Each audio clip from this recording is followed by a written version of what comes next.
So I, nearly adult female, have a half-sister Leah, tween. Leah and I share the same room, but my stepdad is her dad. My dad died a few months before my mom got married. My stepdad for years has tried to take over as the dad in my life. He wanted to adopt me and change my name. He tells people I'm his daughter and that he's my dad. My mom does the same. She was angry with me for a couple of years for ending the adoption dream.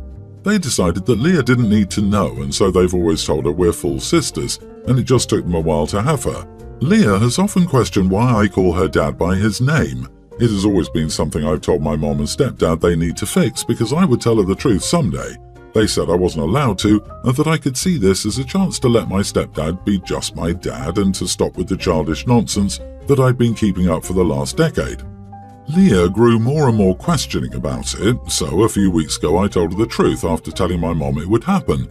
I showed her photos of my dad. I told her I still loved her, but that her dad was not mine. She asked if I disliked her dad. I told her simply he could never replace my dad. She told me she'd feel the same way if hers died and mom remarried.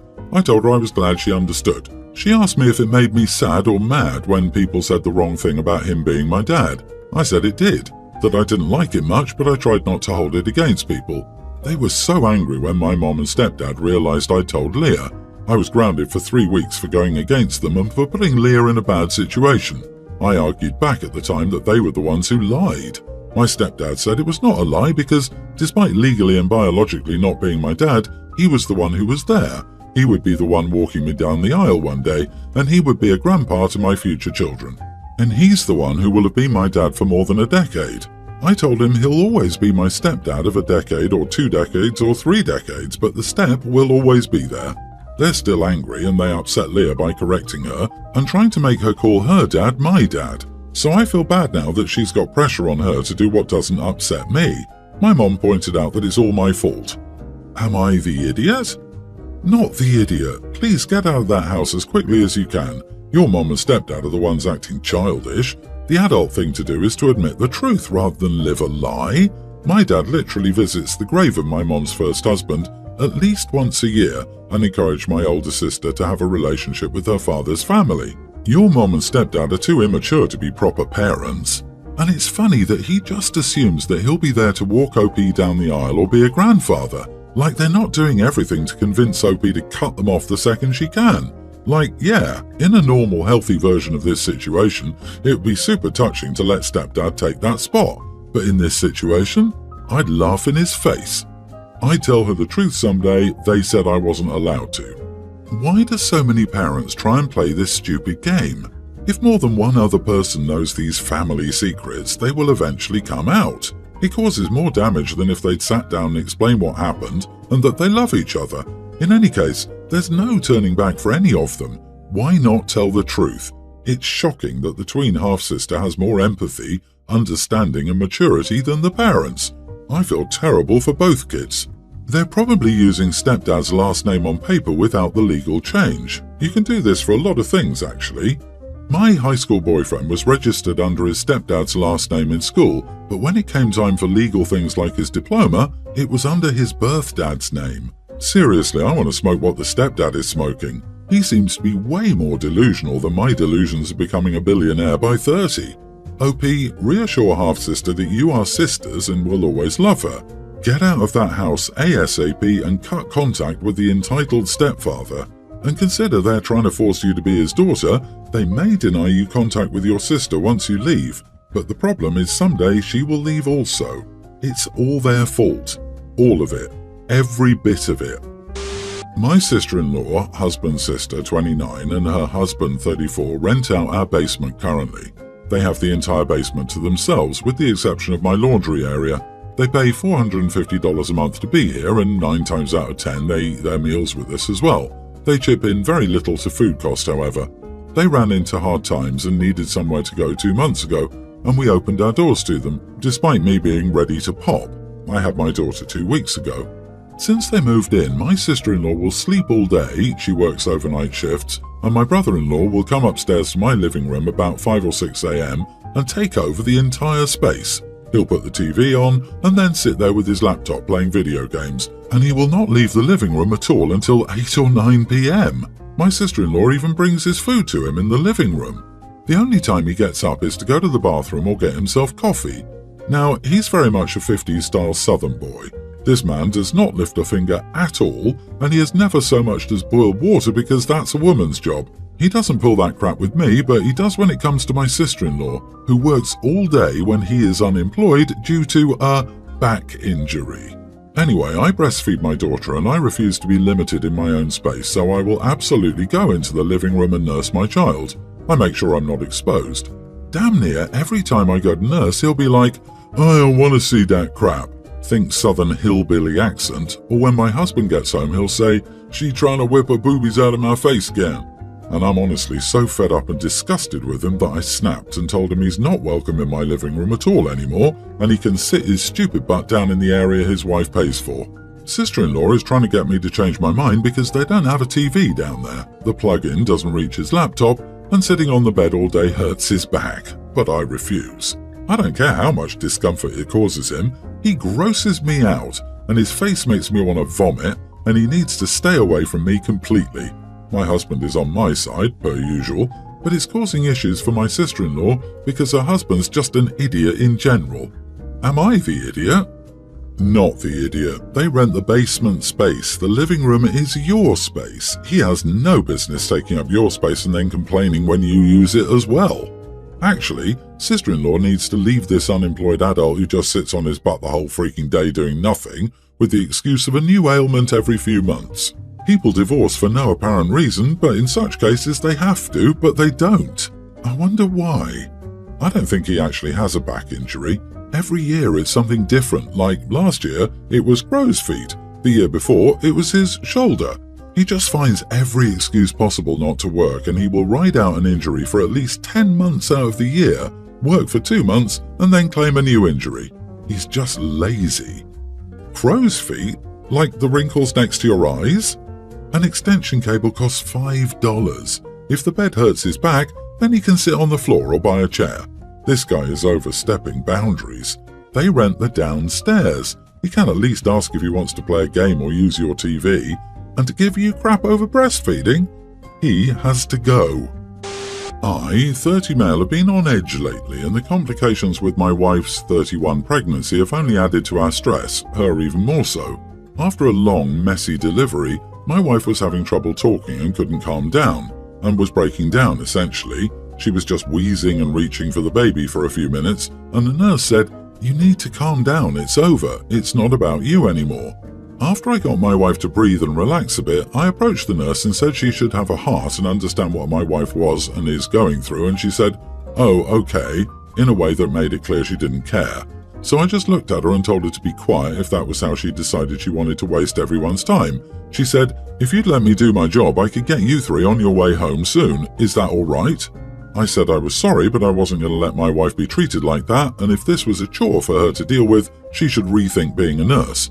I saw her wipe a tear a bit later. I hurt her feelings and I felt bad.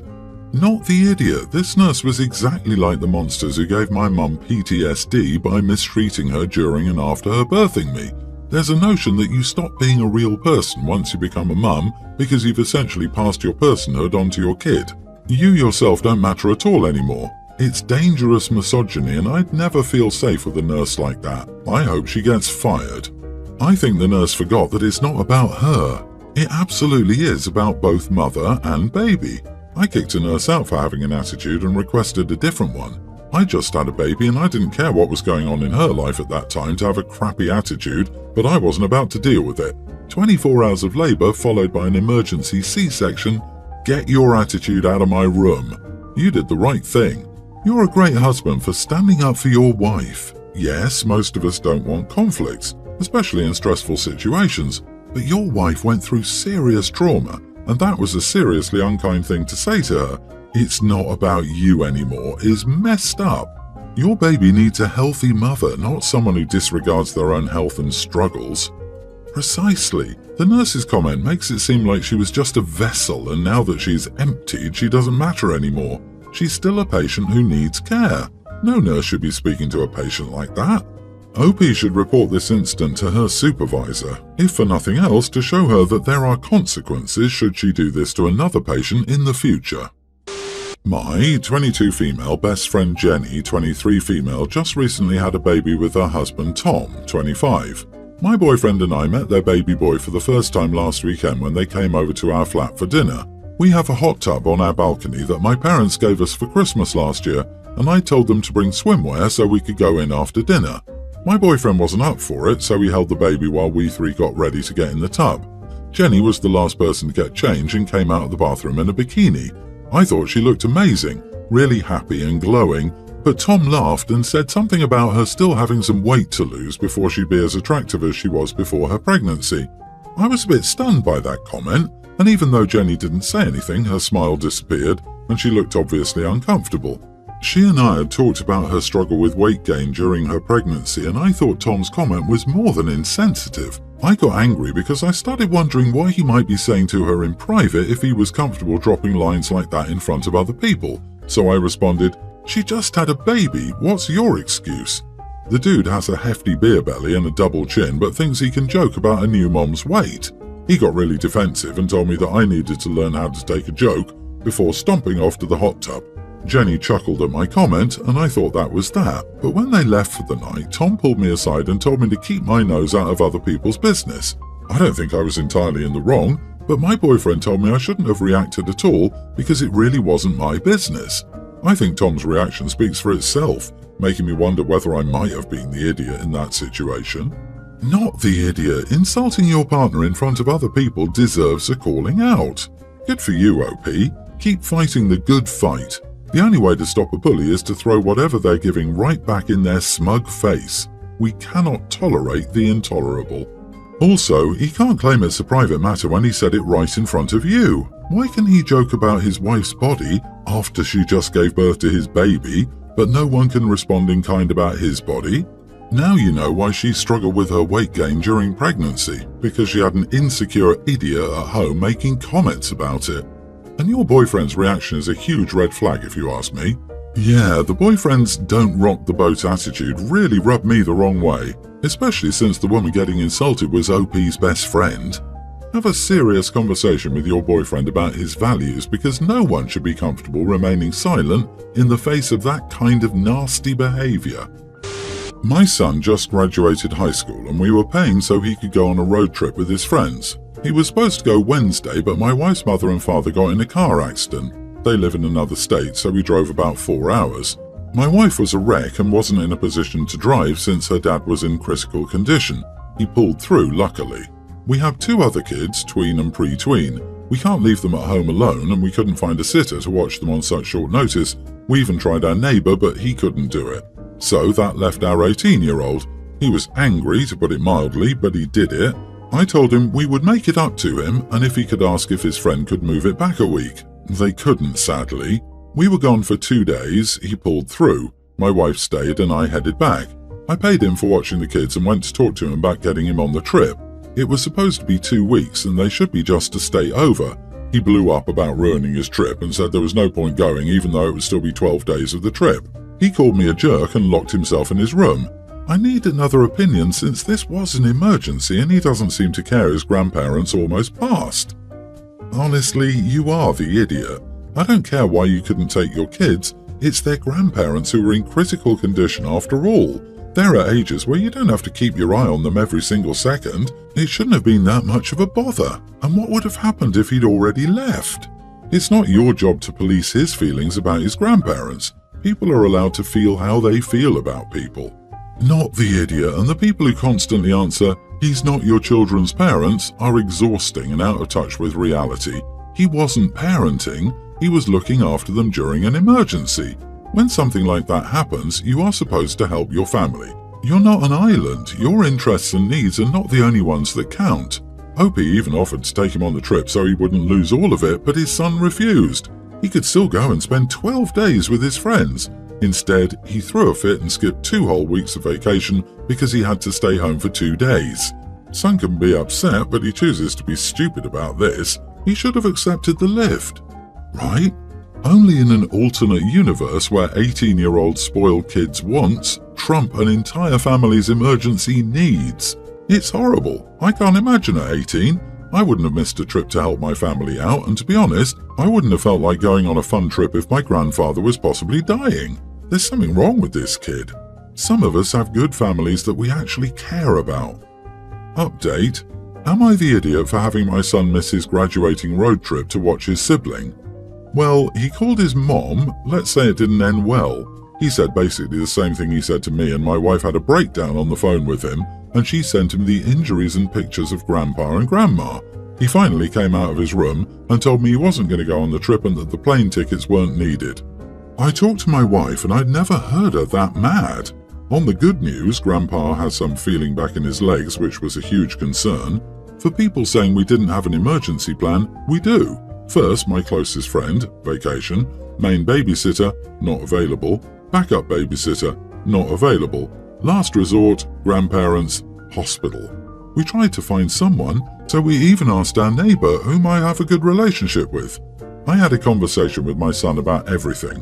He and Mom will have a conversation when she calms down. His friends are not a state over, they're about 2 down at this point and going to Mexico.